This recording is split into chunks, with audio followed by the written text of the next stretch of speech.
bottom line, if you don't plan for growth, you're not going to grow. You will to a certain level. You will to a certain level just organically. And that's what I did.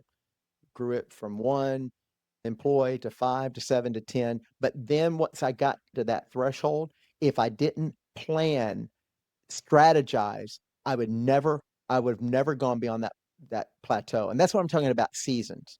What I did in this first season where I had just great growth up to that level, I could continue doing that and I'm continually just hitting my head on that ceiling, doing the same thing. Right. You've got to plan for growth and you got to change some of the things that you're doing and some of the tools that you're. That's what I'm talking about.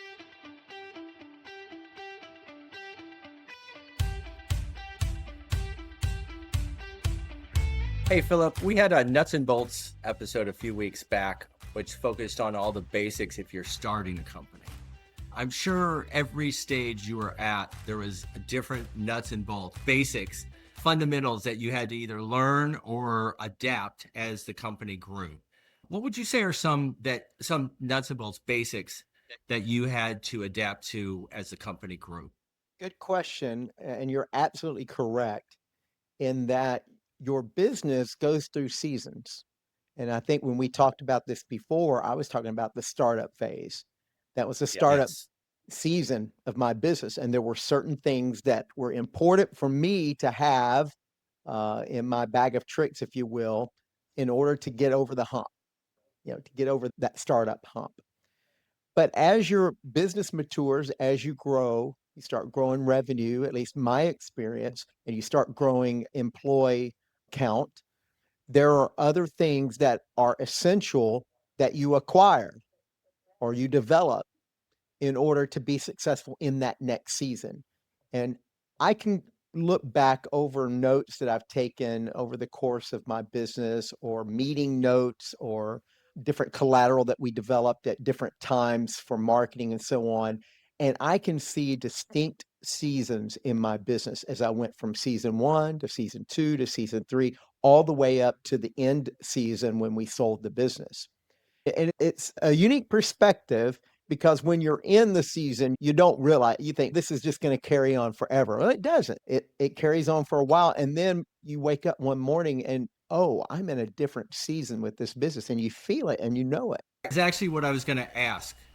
Do you feel the transition coming on and you don't necessarily have perspective on it? You just sense and start seeing little signs that you are moving out of whatever phase one or phase two, season one, season two, and then suddenly you're in season three, as it were?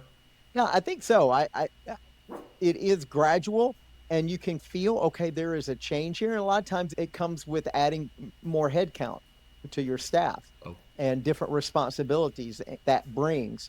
And so there's a feeling we're at a new place, or let's say you're introducing a new revenue line or something like that. And you just feel we're in a new place, or maybe you acquire a bigger client that stretches your resources and you're like, okay, we're at a different level now. So I can't say it's like you can pinpoint one exact thing. Okay, now you went from employee 9 to employee 10 and you're in a new season. I can't do that, but it is, you can feel it. Definitely you see it after you've been through it. But I okay. think getting back to your original question, what once you get over the hump of startup phase, and now you're in more of a growth phase, you're over the anxiety of are we going to make it? You're going to make it. So now it is a question of not just making it, but progressing, growing, becoming more profitable, and putting strategic vision dreams out there that you can then attain to work for. So once you're in that particular phase of the business, here are some things that, at least for me, I found was very important to help me to structure that particular phase. And when I mentioned structure, it's not by accident. An important thing to do, it seems very simple, but a very important thing to have is a good organizational structure. Obviously, in startup, Okay. when it was just me, or even just a few employees, I didn't bother with the org structure. Didn't make any sense. It was me, I was responsible for everything. But as you begin to add employee count and as you begin to add levels of management and you're sharing responsibility. I'm not responsible for everything. I've got some people now, let's say they're responsible for responding to clients or responsible for tasking technicians to do different things and so on. So you need to show those responsibility, those lines of responsibility on an org chart, and that needs to be updated on a regular basis because roles change and people change. And so with that org chart, I would also try to develop job descriptions for folks in the organization so they have a clear understanding. Here's what is expected of you. This is how you're going to be evaluated when it comes for your annual review. And so having that structure, that org structure with lines of authority and good job descriptions was very important to focus us on growing into the organization that I wanted us to be. Sure. The second thing that I found was important, and it was probably important to me, so therefore I felt like it would be important to my employees, and I think I was correct. It's having a well-defined benefits package. Makes So we're sense. in the season now, we're blowing and growing, and I'm wanting to add headcount because that means if we're adding headcount, that means we have work for those people to do. So that means we're growing the business, we're growing the revenue line. So I wanted to attract the best people. In the early days, I just wanted people that would show up. And I got good Makes people. I'm not sense. saying they were bad people. I got some really good employees even the early days, but I necessarily was not trying to hire them Reliable. reliable, Reliable. no doubt. But it became important for me. I wanted really good employees because a bad employee can really hurt you. A good employee can Yeah. really enhance your value to the client, the value of the company. And so to do that, I found to compete, I had to have good compensation package, but also a good benefits package. That meant I had to have a well-defined PTO policy, paid time off, vacation, sick time, whatever. Again, in the early days, it was helter skelter. You need a day off? Here, take a day off. It was nothing written. There was no policy. It was just wing it. But as you need to define that. You need to have all of that in an employee handbook. You need to have an HR centric document that explains what your benefits are for your people. So we did PTO policy, paid time off, and that's something we revisited periodically and would change as we felt like even the marketplace was changing for those types of policies. Health insurance, having a group health insurance that people could participate in, not only for themselves, but for their family, I felt was very important. And the company helping to pay part of that cost, sharing that cost with the employee, very important. Obviously, that's part of the compensation plan that goes into the budget.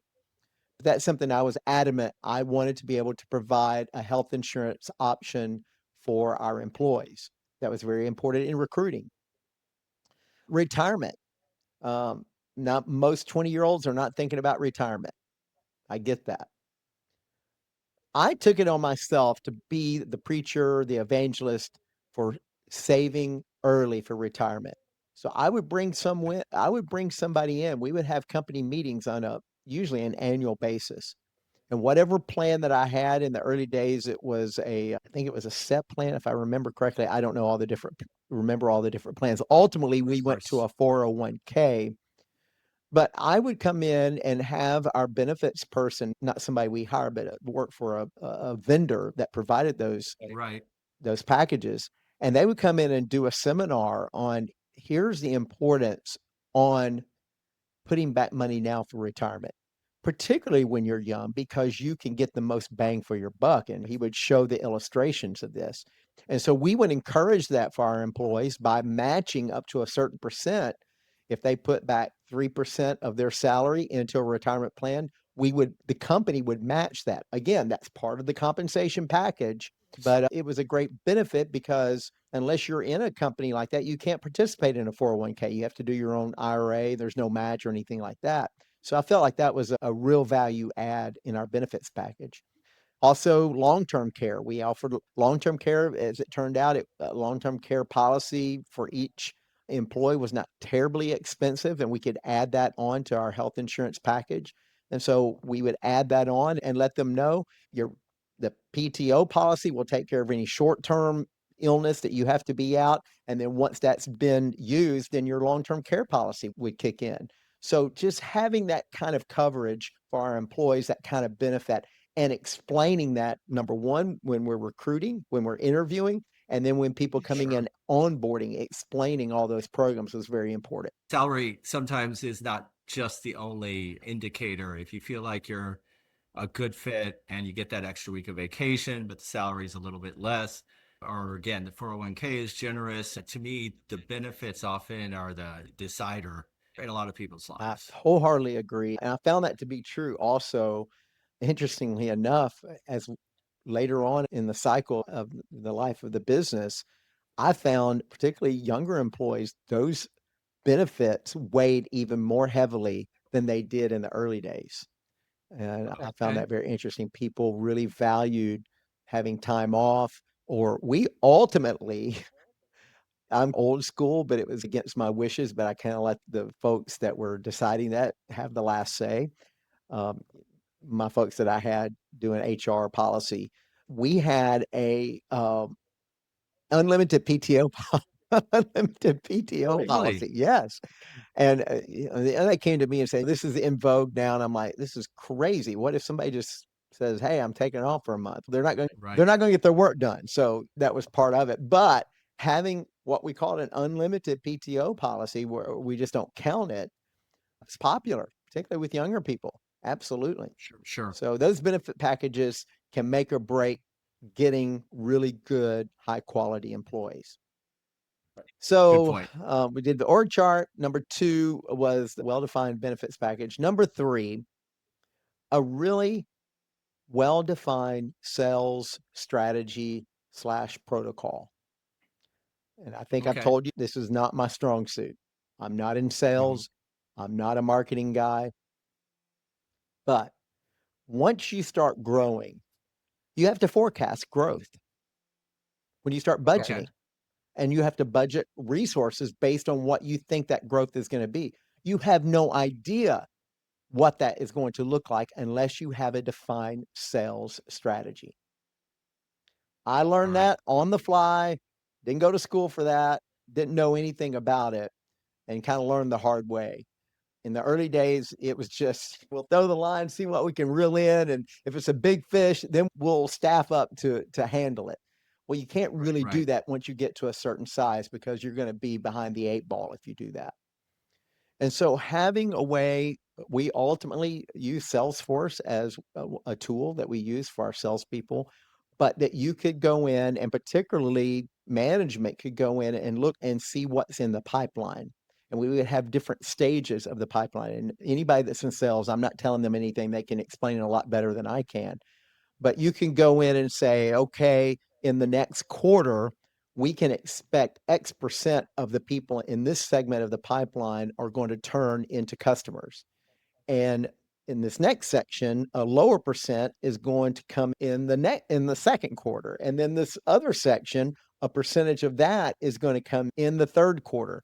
And so what that allowed us to do was to really forecast in advance, even a year in advance, what our revenue was going to be. I'd never been able to do that. Every year, I would just be like, "We made 100,000 more than last year. Woohoo! Celebrate." Right. But there was no strategy behind it. It was just it happened. Mhm.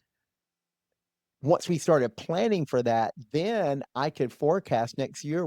We're forecasting to add $1,000,000 in revenue, whatever it Sure. is. And based on that, we would make budgeting decisions for adding resources. We need to add 2 people in the first quarter. We need to add 3 more people in the second quarter, et cetera, et cetera. So it just made it, you're not operating helter skelter. And I feel like a lot of small businesses don't get beyond maybe the 1 million mark, or I don't know where it is today. For me, that was the pinnacle, getting to the 1 million and then beyond. Getting beyond that, you've got to have some of these structures in place to Right. plan, forecast, and handle the growth. Otherwise, you'll just crash and burn. Okay. Okay. It's, Makes yeah. sense. forecasting future revenue and using that sales funnel to do that was very important. Again, that's something I had to learn. I brought a guy in that was in our area known consultant for coming in and setting up a sales structure, sales organization within companies. And he came in and trained our folks, and it was really fantastic. So, after sales protocol, I mentioned using that to help you with budgeting. Budgeting, so important. I never had a budget in the early days. Like I said, it was like, okay, what's coming in? Okay, what's going out? Oh, I made a little money. Whoa, yes. That was how I operated. Of Of course. course. And but certainly when you start hiring employees, you got to know, am I going to be able to pay these employees for the whole year? I know I can pay them now, but can I pay them come July? Can I pay them in September? And to do that, you've got to have a budget. So my budgeting started out just on a simple Excel spreadsheet that I created, and if I showed it to you today, Kent, you would probably laugh, but it was all I knew at the time. But that's what I would do, and I would go in and I would have variables like, okay, if I add 2 techs this year, that's how granular it get. If I add 2 techs this year, what do I have to do in revenue to pay for that? And so I would monkey with that, and just in my simple little way, I'm like, okay, I think we can add, maybe it's 200,000 in revenue or 250, whatever it is. I think we can do that. I mean, there was no, at that time I didn't have a sales protocol to do that, but it was just Right. stick my thumb in the air. Right. We can do it. But that process, I had to start from something. That's what I started with. And it was very important for me to do a budget every year so I could plan for our expenses, not just our operating, but any kind of capital expenses. Ever so often, you got to refresh your computers, you got to refresh Office. We didn't have inventory, but we had software, we had hardware resources, particularly later on as we were hosting a lot of things, even data center costs that we had to figure in and renewal cost and that sort of thing. So you have to budget all that in. So having a budget, we got much more sophisticated, and I finally hired a CFO that did that, and it was good. Then you revisit it what? Quarterly, Quarterly. monthly? I Okay. actually I toward the in the early days I would probably look at it quarterly, but later on in the business where I'm not actually running, I've got people running the business. I would come in monthly and do a budget review of where we were. And then we would Okay. sometimes reforecast on a quarterly basis based on if we had some different Sure. assumptions. So it got to be the budget was extremely important. Of Of course. course. If you're not doing a budget for your business, start one. Do it. I don't care how simple it is. Get started with the discipline of budgeting and then trying to stick to your budget. I didn't always stick to the budget. Things would happen, but you just keep on plugging at it and trying to get better at it. Makes Makes sense. sense. Bottom line, if you don't plan for growth, you're not going to grow. You will to a certain level. You will to a certain level just organically. And that's what I did. Grew it from one employee to 5 to 7 to 10. But then once I got to that threshold, if I didn't plan, strategize, I would have never gone beyond that plateau. And that's what I'm talking about seasons. What I did in this first season where I had just great growth up to that level, I could continue doing that and I'm continually just hitting my head on that ceiling, doing the same thing. Right.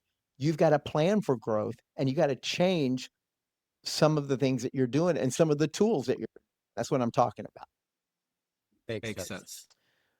The last thing I will mention, and it's more for the entrepreneur, for the owner, for the founder, than for even the employees, but an effective tax strategy, particularly as you get. That sounds scary. Yeah, yeah. When you are a small business owner, particularly the organizational structure I had, which was a limited liability company, what that means is all profit flows through to my personal income tax. Okay. Um, So if on the books, just theoretically, you're showing $1 million in profit, let's just say you're showing $1 million in profit. Now, your salary may be 100. That may be what you're taking home to live off of. But let's say your profit is $1 million. Don't use a million. Say 500,000. Say it's 500,000 profit, and you're making 100. Let's say you say I should only pay tax on the 100 because that's what I'm living off of. Nope, you're paying tax on 500. Right, right. And so you said, why don't you take the whole 500? Because you need. Remember, I talked about budget.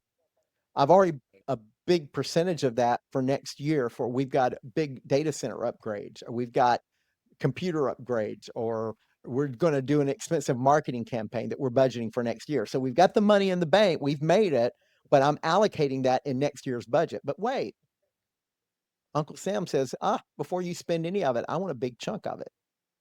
And that irritated me to no end. Not that I have nothing, I'm not anti government and I'm not anti taxes. It's just that I'm going to pay my fair share. But it felt like to me, the small business owner is penalized if they do well to the point that they cannot invest properly in their business for the future. That's what it felt like to me. And Yeah. I'm sure there's financial people and CPAs that will probably comment and tell me why I'm wrong. Fine, but that's how I felt. So I found that it was very important for me to consult with my CPA, and at that point in time, usually on a quarterly basis, and keep him informed on what's going on in my business. Give him my financials. Here's my profit and loss. Here is my balance sheet. And I would tell him, I would say, hey, look, we're going to have a big fourth quarter. I'm going to have a lot coming in. So what is my tax implication going to be? Number one, I've got to pay estimated taxes as a small business owner. You don't wait to April 15th to pay your taxes. You have to pay 4 times throughout the year. And so, and if you get behind, there can be a penalty if you don't pay enough in early. So I would say, hey, look, here's what our revenue's looking, here's what our profit's looking like. What is my tax implication going to be? And number two, what can I do to mitigate that? And that was so important to have a CPA. And many times that's a changing thing because of different laws. Congress just passed another law this year affecting how people are going to be taxed, how businesses are going to be taxed, how things can be depreciated, how things can be expensed. And so I would, a lot of times in fourth quarter, we have to spend so much in capital expenditures. And so I'd ask my CPA, is it better for me to buy this in December or wait till after the first of the year? And there would be a big tax implication one way or the other. I couldn't keep up with it, but my CPA could. Right. And so having an effective tax strategy, and he would even recommend different things that I could do personally to mitigate some of that tax liability as well. And that was part of the profit sharing that we introduced. 401k, health savings account, those Great types of thing. things you can pay that with pre-tax dollars. I would avoid, I didn't always, but as much as possible, avoid a high tax bill for myself personally. And you can only do that if you're working with somebody that can help you with there's a strategy for that. I'm not versed in that entirely. I know a Of little bit course. more than I did, but I would depend on a professional that knew that. Those are the things I'll run through them again. Org chart, a well-defined benefits package for my employees, a sales strategy, a budget, and then an effective tax strategy. Those were 5 things at the next season of my business that I found it was very important to grow us to the next level. Makes sense. All of them are very practical. None of them are like really sexy, maybe benefits package. Yeah, maybe. But all of them are essential, those fundamentals that build up the foundation so you can get higher and grow stronger, which is what most of business is about. I mean, actually, any growth. I like growth. That's right. That's right. Thank you for sharing those. Those are really practical and also make a lot of sense. All right, Kent. Talk to you later.